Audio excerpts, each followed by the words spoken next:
Arnaque ou pas, je te souhaite de rester pour pouvoir savoir de quoi il s'agit. Bonjour, j'espère que tu vas bien. Tu es sur la chaîne de MedPsyFy, n'est-ce pas, qui est la chaîne sur laquelle je présente un ensemble de contenus qui portent sur trois grands secteurs, le secteur de la finance traditionnelle, le secteur de la finance décentralisée, ou alors la nouvelle finance, la finance révolutionnaire, et enfin le secteur de la psychologie, précisément la psychologie clinique et la psychopathologie. Je vous vois déjà venir. Comment se fait-il qu'il y ait un mélange aussi pareillement? On pourra comprendre au fur et à mesure des présentations sur la chaîne. Alors, pour aujourd'hui, j'ai pris sur moi de vous faire une présentation sur déjà les concepts ou encore les mots que l'on utilise dans le secteur de la finance décentralisée, afin que vous et moi, on puisse bien évidemment s'habituer à utiliser ce jargon de façon aussi facile qu'on le peut, tout comme c'était le cas avec Internet 2.0 des années 1994 en montant. Alors, il faut déjà avouer que c'était une surprise pour ceux de l'époque avant. Alors, il est clair que aujourd'hui, la finance décentralisée, elle se présente dans un jargon un peu plus englobant sous le modèle du Web 3.0, n'est-ce pas? Ne vous inquiétez pas de prendre la peine de faire une présentation bien plus éclatée, bien plus clarifiée sur ces concepts-là. Et là, c'est juste pour vous faire comprendre que si hier, une grande communauté était plutôt réticente vis-à-vis de l'Internet 2.0 en passant par l'Internet 1.0, celle d'aujourd'hui également présente une forme de méfiance quant à la nouvelle version d'Internet qui est en train de se mettre sur l'Internet 3.0 et qui bien évidemment embrasse une panoplie d'opportunités qu'il se faut saisir aujourd'hui, mais en connaissance de cause, parce que l'arnaque c'est quelque chose, mais le travail qui vise à détecter si c'est une arnaque ou pas en est une autre. Nous savons tous, alors relativement nous savons tous que le cerveau il a tendance à tout ce qui participe au moins de l'effort pour pouvoir bénéficier, de tout ce qui donnerait du crédit à la perception première qui vient en conscience. Donc ça c'est juste le hasard. Revenons donc sur l'objectif d'aujourd'hui qui est celui de vous présenter une série de 3 à 4 concepts, 3 à 4 mots du secteur de la finance décentralisée. Pour le premier, j'ai choisi le concept d'adresse. C'est quoi une adresse déjà? Certainement, vous avez déjà entendu parler d'une adresse et que l'adresse, c'est un identifiant qui permet de se repérer dans un secteur, qui permet de repérer une entité ou de repérer un système vers le lieu défini par l'adresse en question, n'est-ce pas? Donc, approximativement, l'adresse dans le secteur des et donc du renvoie à peu près à cette définition. Et prend le sens de quoi? Prend le sens de c'est une série de chiffres et de lettres qui mises ensemble sur elle est une série bien longue et difficile à décrypter.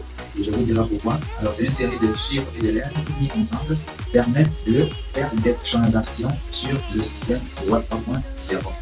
Ce sont des séries de codes qui permettent de faire des transactions d'un point à l'autre, ou alors d'un point à l'autre, plusieurs points de réception. Vous voyez? Et la particularité d'une adresse, c'est quoi? C'est que bien que la finance décentralisée et ou encore la finance Web 3.0 soit innovante et virtuelle, ce qui très souvent décourage nombre de personnes parce que dès qu'on dit virtuel, c'est suffisant que ceci fasse un détachement avec ce qu'il faut déjà savoir sur cette révolution, voilà, cette future révolution.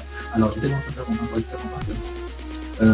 l'adresse, dans sa particularité, est que dans le monde réel, elle fait référence également à ce que dans les banques, on appelle le RIB, le RIB et le IBRA, n'est-ce pas? Le RIB déjà est au relevé identitaire bancaire, c'est-à-dire cet ensemble constitué d'un dossier, ce dossier constitué d'un ensemble de référents qui s'adresse à un individu et qui permet à cet individu d'avoir des droits envers une banque, n'est-ce pas, d'avoir le pouvoir de réclamer ce qui le lie à une banque par rapport à cette banque. Et le IBRA, lui également, renvoie à une série de chiffres, qui se présentent dessus, une série de chiffres qui résume bien évidemment le relevé identitaire bancaire. Vous allez souvent le remarquer là sur les cartes bancaires, oui, c'est à peu près 53 l'IBRA, n'est-ce pas? Et bien évidemment, l'adresse dans le secteur de la finance décentralisée est à peu près ressemblant à ce qu'on appelle un QR code. C'est-à-dire le QR code, c'est passé par en forme de schéma, le QR code en forme de série codée de chiffres. Donc, et voilà à quoi ça renvoie. Un deuxième concept que j'ai choisi, et vous allez constater ça va dans un certain nombre alphabétique, c'est-à-dire de la lettre A pour la lettre Z. Un deuxième concept que j'ai trouvé est celui de all-in, n'est-ce pas? Le concept de all-in renvoie quoi? Il renvoie à un comportement, à une tendance qui vise à effectuer dans le système d'investissement Web 3.0 pour un utilisateur à utiliser tout un fonds sur une seule crypto-monnaie et d'investir totalement sur cette crypto-monnaie en un moment précis, vous voyez, et non pas en plusieurs phases, mais en un moment précis. Vous pouvez remarquer déjà que ça, c'est une méthode jugée dangereuse. Pourquoi? Parce que je voulais déjà signaler que le secteur des crypto-monnaies est un secteur hyper volatile pour le moment et donc il subit des vagues, j'ai envie de dire, on aurait l'impression qu'il s'agit d'un trouble bipolaire, n'est-ce pas, dans lequel l'humeur peut passer d'une phase euphorique à une phase dépressive à n'importe quel moment. Et bien évidemment, le secteur des crypto-monnaies souffre encore de cette volatilité-là, car elle n'est pas encore suffisamment régulée, vous voyez, ce qui est encore un problème. Donc, le concept de holding à se lancer, c'est vraiment la vise à mettre tout son fond, tout son bas sur une seule crypto-monnaie à un moment précis. Il y a donc de forts risques de perdre d'un moment à l'autre ou alors de faire des signes de profit si jamais l'analyse ici, l'analyse technique a eu raison et bien évidemment. Et un troisième concept est le concept de airdrop, n'est-ce pas? C'est quoi un airdrop? Un airdrop, en fait, c'est une méthode qu'utilise nombre d'entreprises, porteurs de projets et qui vise encore plus à vulgariser ou à sensibiliser la masse par rapport à l'utilité du jeton ou encore par rapport à l'existence du jeton et de son projet. Et en d'autres termes, je suis en train de dire quoi? C'est une méthode par laquelle, une méthode de publicité qui consiste à partager, une portion, une sous-portion du capital investi dans les caisses d'un projet, afin que la population réalise cette quantité est destinée, serve de moyen de communication par rapport au projet et donc apporte une image plutôt intéressante sur le projet et suscite donc l'intérêt du nombre d'utilisateurs à s'ériger vers ce projet-là et d'améliorer son développement. Ce qui fait que vous pouvez déjà constater maintenant, il y a deux concepts que j'ai utilisés qui semblent montrer en quoi est-ce que ce serait très intéressant de se rapprocher de ça, notamment une communauté et autrement un projet qui est capable de captiver l'intérêt de la communauté en question. Vous voyez que ça commence à moins prêter, à n'importe quoi. Et le dernier concept est celui de altcoin. Et avant d'avoir ce concept, je précise qu'au niveau des airdrops, souvent, les airdrops sont les récompenses, il faut déjà préciser aussi, sont des récompenses qui utilisent bien évidemment les entreprises, les particuliers, pour pouvoir remercier les utilisateurs d'avoir effectué des tâches sur un réseau. Et on observe souvent, soit la tâche serait de maintenir le groupe social ou les groupes sociaux de ce projet-là en activité afin de montrer qu'il y a un intérêt à discuter chaque fois dans les projets en question ou encore de tester le réseau quand c'est un certain projet qui soit sur un protocole de layer 1 ou encore un protocole de layer 2 ou encore même un altcoin ou quelque part un jeton alternatif. Et donc, ça me permet de parvenir à la dernière définition qui est celui de altcoin. Les altcoins, c'est quoi? On dit altcoin ou encore monnaie alternative. Ce sont des crypto-monnaies ou encore des projets dont la crypto-monnaie qui sert de moyen d'échange sur ce projet-là. Ce sont donc des projets qui viennent de compenser des failles sur un protocole courrier, sur une crypto-monnaie qui est structurée suivant un protocole de layer 1. Et suivant donc ce protocole-là, il faut noter une chose, les protocoles de layer 1 contre les crypto-monnaies, très souvent, sont lancés pour pouvoir apporter une solution au dilemme de la blockchain. Ça fait quoi? La blockchain, aujourd'hui, elle vise à apporter des solutions à trois niveaux. C'est pourquoi on parle de dilemme. Il y a trois manques qui s'observent au niveau du secteur de la finance décentralisée et donc des projets et des crypto-monnaies qui sont développés dans ce secteur de la finance décentralisée. Dans ces deux, le premier est celui de la scalabilité. Le deuxième est celui de la sécurité. Et j'ai envie de dire, le troisième est celui de la décentralisation. Voilà à peu près les trois grands problèmes que tente de résoudre tout projet de protocole de layer 1 tente de résoudre.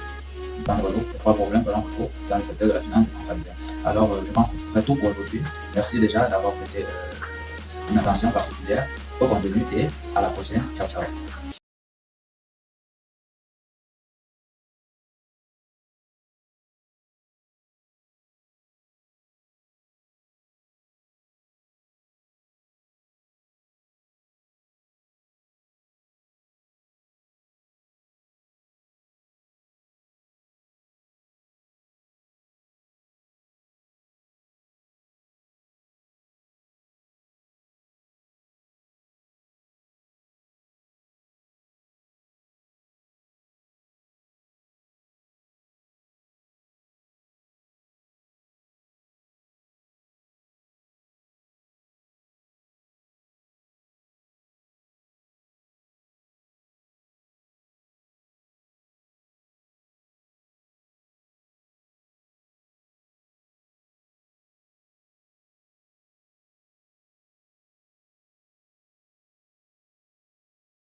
Asher Aspan Samaliski Kuktim Kunandi Kunum Nuru Aymalaydı